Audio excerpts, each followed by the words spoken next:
The city of Kharkiv has been ransacked by violence for the past few weeks. The residents that remain there have resorted to living in underground train stations to survive. Sky News correspondent John Sparks has more.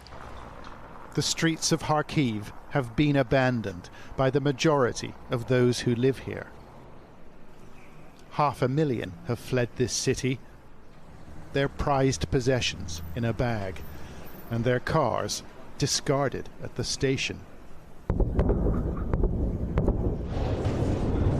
Those who remain hide in the shadows, in the dark, or the deep underground. More than a dozen metro stations have been turned into shelters. These battered-looking train carriages redeployed as home. How long have you been living here? Three weeks. How do you feel about it? So first, when we hear something blow up, we run here, but now we're like, what was that? Oh, shooting. The experience is a trial for a new mother called Natalia. She gave birth to her son 2 days after the invasion began. The hospital then sent her here. За малышом здесь вообще ухаживать очень тяжело. Мы с мамой ходим к главной подстанции, моем его там. Ну, вообще неудобно. Поэтому хочется, чтобы скорее все закончилось и вернуться домой. They now live in the final car on platform 2, with a cot and clothes provided by volunteers. Natalia says life will never be the same again.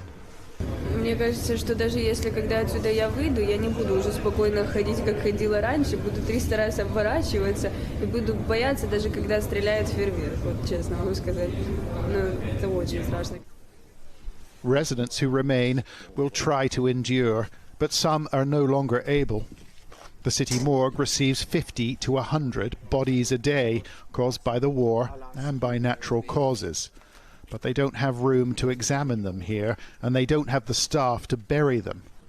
The man in charge says it's a real struggle. У меня большая проблема с мешками для трупов. Я все, что можно было собрать по больницам Харькова, я собрал.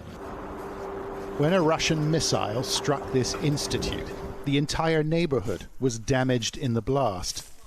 85-year-old Stella Ivanovna told us she hung on to the doorframe in the hope she'd survive. What was it like when the bombing happened, when the missile hit? Я была в квартире и шла с большой комнаты в маленькую. Дошла до двери, вот так встала, и оно полетело, как смерть, с этой стороны, с этой. Все окна, все стекла, потолки.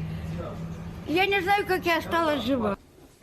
One of her neighbors, called Diana, was not so fortunate. She was caught in the explosion, glass from the windows puncturing her face. Her doctor at Kharkiv's main hospital said there's a fine line between life and death. Психологически тяжело, говорит, она прилетела какая-то, бомба такая, что вообще она сидела. Тишина, полная тишина, ничего не свистело, не летело, потом раз и все. Next door, we found 4 men fighting for their lives. One hit by shrapnel, another blown up by a mine.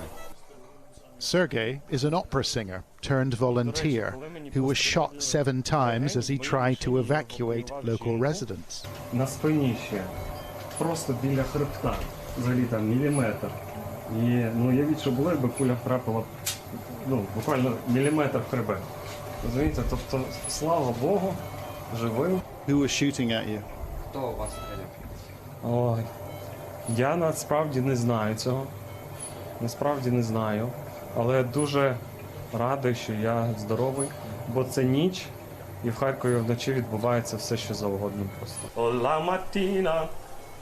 Sergei's body should heal in time, and he celebrated with an old Italian song of resistance. La mattina mi son svegliato, ho trovato partisan. Ciao! Death and displacement have come to everybody's doorstep, but there are many here who are determined to hold on. Hey, thanks so much for watching our YouTube channel. You can follow up on today's top stories and breaking news, or catch up on your favorite MSNBC shows all in one place. Download the NBC News app today.